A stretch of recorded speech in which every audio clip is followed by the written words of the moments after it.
Bismillahir Rahmanir Rahim. Karatunmu na sarfu a yau za mu yi karatu akan auzanul fi'lil mujarrad ath-thulathi war ruba'i.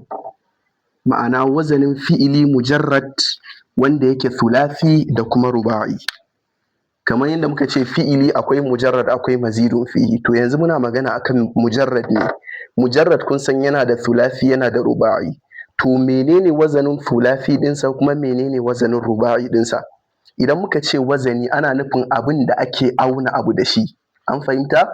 To shi fi'ili thulathi mujarrad, ma'ana fi'ili thulathi wanda yake tsura babu ƙari a cikinsa, yana da wazaninsa a madi ɗinsa guda uku. Yana da wazaninsa a madi ɗinsa, ba a mudari'i ba kuma ba a amr ba. Za mu yi magana ne akan wazanin fi'ili a madi ɗinsa. To a madi ɗinsa yana da wazani guda uku. Na farko akwai fa'ala, na biyu akwai fa'ila, na uku akwai fa'ula. Wa'innan su ne wazanin fi'ili thulathi mujarrad guda uku. Ma'ana duk wani fi'ili thulathi wanda yake mujarrad, to dole sai dai ya kasance a ƙarƙashin fa'ala, ko kuma ya zo a ƙarƙashin fa'ila, ko ya zo a ƙarƙashin fa'ula. In dai a madi ɗinsa ne ba zai taɓa wuce wa'innan guda ukun ba. Misali idan muka ɗauki ɓangaren fa'ala, muna da misali kaman fataha, jalasa. Idan muka ɗau misali kaman na fa'ila, muna da misali kaman hamida, sami'a. Idan muka ɗau misalin fa'ula, muna da misali kaman hasuna, karuma. To wa'innan auzan ɗin, kun ga dalilin da yasa ake kiransu wazani, sabida da su ake auna wa'innan misalan da muka kawo. Ka ga misali idan muka ce wazanin fa'ala, me ake nufi da wazanin fa'ala? Ma'ana shi ne duk wani fi'ili thulathi wanda duka harfansa suka ɗauki fataha. Duka harfansa thulathi ɗin nan suka ɗauki fataha. Idan muka ɗauki wannan fataha ɗin, za mu ga kaman yanda wazanin kaman yanda wazanin a harafin farko ya ɗau fataha, nan ma harafin farko ya ɗau fataha. Harafi na biyu ya ɗau fataha, harafi na biyu ya ɗau fataha. Harafi na uku ya ɗau fataha, harafi na uku ya ɗau fataha. Haka jalasa. To idan muka zo fa'ila, wazanin fa'ila shi ne kuma wanda fataha a harafi na farko, kasra a harafi na tsakiya, fataha a harafi na ƙarshe. To duk wani misalin da za ka kawo a ƙarƙashin fa'ila, dole sai ya zo da irin wannan siga. Ma'ana sigan fataha a harafi na farko, kasra a harafi na tsakiya, fataha a harafi na ƙarshe. Ina fatan an fahimta. Sai wazani na uku shi ne fa'ula. Shi kuma meye wazaninsa? Shi ne ma'ana harafin farko ya ɗau fataha, harafi na tsakiya ya ɗau damma, harafi na ƙarshe ya ɗau fataha. Shi ne misalin hasuna da karuma. Wannan kenan. Ɓangaren fi'ili thulathi mujarrad yana da wazani guda uku. Akwai fa'ala, akwai fa'ila, akwai fa'ula. Duk wani fi'ili thulathi mujarrad wanda za ka kawo misalansa, in dai madi ne, dole sai dai ya faɗo, in bai zo a fa'ala ba zai zo a fa'ila. In bai zo a fa'ila ba zai zo a fa'ula. Ba zai taɓa wuce auzan guda uku ɗin nan ba. Ina fatan an fahimta. Wannan kenan. Sannan kuma muna da na biyu fi'ili ruba'i. Wannan fi'ili thulathi kenan. Wannan duka thulathi ne. Thulathi. To mun gama da thulathi. Muna da fi'ili ruba'i. Shi kuma fi'ili ruba'i shi ma za mu duba wazani nawa yake da shi. Fi'ili ruba'i yana da wazani guda ɗaya ne kacal. Wannan wazani guda ɗayan shi ne fa'lala.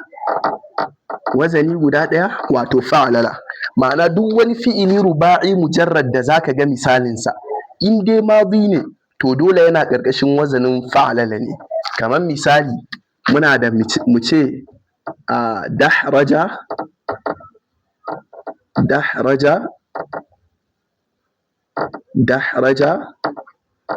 qash'ara,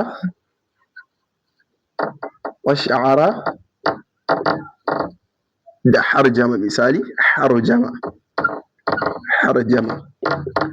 To duk wani misali da muka gani a cikin nan za mu ga wazanin fa'lala ɗin nan ne ya hau kansa. Misali idan muka ɗauki dahraja, a harafin farko yana da fataha, nan ma yana da fataha. Harafi na biyu yana da sukun, nan ma yana da sukun. harafi na uku yana da fataha, nan ma yana da fataha, harafi na hudu yana da fataha a wazanin, sannan kuma a misalin yana da fataha. Sannan a ilimin sarfu idan muna so mu yi magana akan harafin farko ba za mu ce harful awwal ba, idan za mu yi magana akan harafi na biyu ba za mu ce harful thani ba, idan za mu yi magana akan harafi na uku ba za mu ce harful thalith ba, kowanne yana da sunansa. Misali idan muka ɗau wazanin fa'ala, muka kawo misali da misali jalasa, wannan misali na jalasa yana kan wazanin fa'ala ne, to wannan jimun ɗin nan ba shi bane harafin farko, to a sarfu ba za mu ce harful awwal ba, sai dai mu kira shi da suna fa'ul fi'il.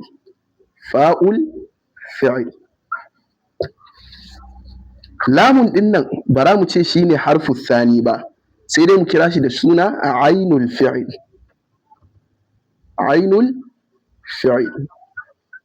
Sannan sinun ɗin nan ba za mu ce ita ce harafi na uku ba, sai dai mu kira ta da suna lamul fi'il. Ta ya muka samu wa'innan sunaye? Mun samu wa'innan sunaye ne daga wazaninsu na fa'ala. Idan muka duba wazani na fa'ala yana amfani da harfa guda biyu, na farko shi ne fa'un, na biyu shi ne ainun, na uku shi ne lamun. To duk wani misali da muka kawo a ƙarƙashin wannan wazanin, to harafin farko za mu kira shi fa'ul fi'il, ma'ana idan ka danganta shi da wazanin wato fa'ala kenan, harafin farko yana matsayin fa'un ne, jimun ɗin nan shi ne harafin farko, idan ka danganta shi da wazanin fa'ala, jimun ɗin nan yana matsayin fa'un ne, don haka sai mu kira shi da suna fa'ul fi'il. Ina fatan muna fahimta. Sannan kuma wannan lamun ɗin na misalin jalasa, idan ka danganta shi da wazaninsa na fa'ala, lamun ɗin nan yana matsayin ainun ne a wazaninsa na fa'ala, kenan sai mu kira shi da suna ainul fi'il. Sannan sinun ɗin nan idan ka danganta shi da wazaninsa na fa'ala, yana matsayi na lamun ne, sai mu kira shi da suna lamul fi'il. Ina fatan mun fahimta. To haka idan ka ɗauki fa'ila shi ma haka za ka yi. Misali idan muka ce sami'a,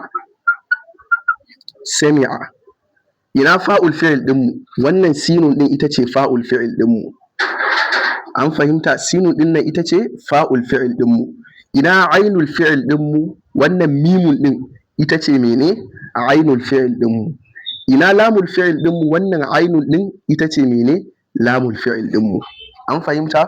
To wannan kenan. Sannan kuma idan muka ɗau wazanin ruba'i, shi mun ce yana da wazani guda ɗaya, fa'lala.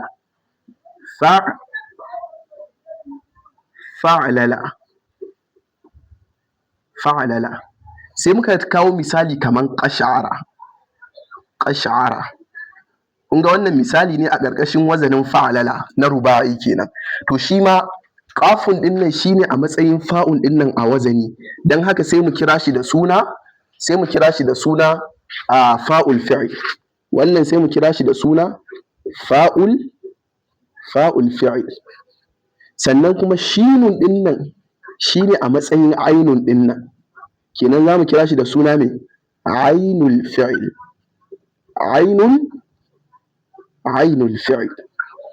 Sannan kuma ainun ɗin nan shi ne a matsayin lamun ɗinmu a cikin wazani. To sabida shi fi'ili ruba'i wazaninsa fa'lala, lamun guda biyu yake da shi, to dole za mu bambanta su. Wannan na farkon sai mu kira shi lamul fi'il al-awwal.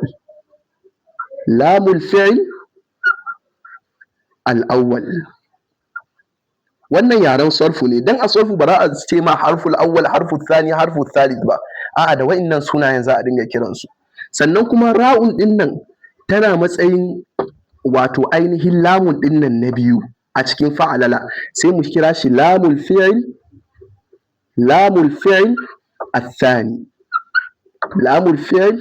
ath-thani. Ina fatan muna ganewa. To wannan kenan. To shi ne wato ainihin shi fi'ilun ruba'i mujarrad ɗinsa yana da wazani ɗaya, shi ne fa'lala. An fahimta? Kamar me? Dahraja. Sannan kuma abu na gaba da ya kamata mu sani shi ne wannan formula ta wato ainihin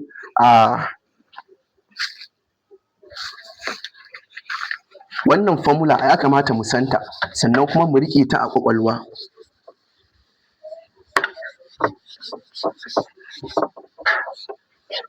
Shi ne wato ahruful wazan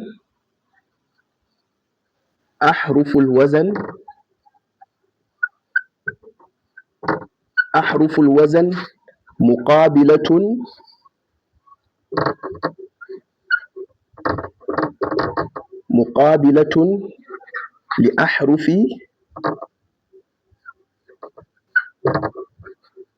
li ahrufil mawzun. Wannan formulan yana da kyau mu riƙe ta, yana da muhimmanci. Ma'ana ahruful wazan, harfan wazani, muqabilatun li ahrufil mawzun, suna wato ainihin fuskanta ko kuma suna wakiltan harfan mawzun ne. Harfan wazan suna wakiltan harfan mawzun ne. Wazan ɗinmu su ne wazaninmu na fa'ala, fa'ila, fa'ula da kuma fa'alala. Mawzun kuma su ne misalan. Ma'ana harafin wazani suna wakiltan harfan mawzun. Mawzun shine wato abin da aka auna. Abin da aka auna shine mawzun. Misali idan na ce fa'ala, wannan wazani ne. To mawzun shine duk wani misali na fa'ala da zan zo, dan shine aka auna da fa'ala.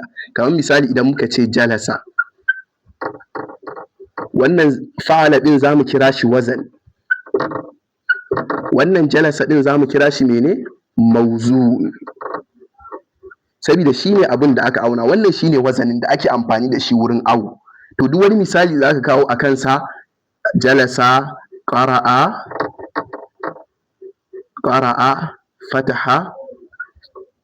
fataha, duka wa'innan za a kira su mene? Mawzun. Ma'ana su ne abubuwan da aka auna. Amma da me ake amfani wurin awo da wannan fa'ala, shi yasa ake kiran shi wazan. Su kuma misalan da za a kawo sai a kira su mene? Mawzun. To maganan da ake yi a nan ahrufil wazan, harfa na wazani, wannan kenan fa'ala, muqabilatun li ahrufil mawzun, su suke wakiltan harfa na mawzun. Abin da ake nufi, wannan harafi na mawzun ne, jalasa, harafin farkon nan fa'ul fil ɗin nan na mawzun ne, to yana wakiltan fa'ul ɗin nan. An gane? Lamun ɗin nan yana wakiltan ainun ɗin nan na wazan. Ko kuma mu ce tunda an ce ahrufil wazan muqabilatun, su harfan wazan ne su suke wakiltan harfan mawzun. Fa'ul ɗin nan shi yake wakiltan jimun ɗin nan. Ainun ɗin nan harafi ne na wazani, shi yake wakiltan lamun ɗin nan. Sannan kuma lamun ɗin nan harafi ne na wazani, shi yake wakiltan sinun ɗin nan.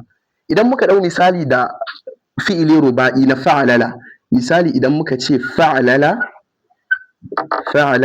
muna da misali kaman me? Kaman dahraja.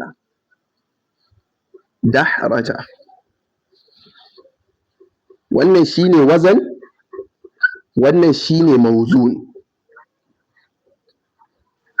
To an ce harfan wazan wa'innan kenan suna wakiltan harfan mawzun ne, shine ahrufil wazan muqabilatun li ahrufil mawzun, suna wakiltan harfan mawzun. To kenan fa'ul ɗin nan shi zai wakilci me? Shi zai wakilci dalun ɗin nan. Ainun ɗin nan shi zai wakilci hawun ɗin nan. Lamun ɗin nan shi zai wakilci wannan, wannan shi ma zai wakilci wannan. An gane? Wannan in ban manta ba mun ce za mu kira shi fa'ul fi'il, ainul fi'il, lamul fi'il al-awwal, sai na ƙarshe lamul fi'il al-thani. Haka ma anan wannan za mu kira shi fa'ul fi'il da ainul fi'il da lamul fi'il. Ina fatan mun fahimta.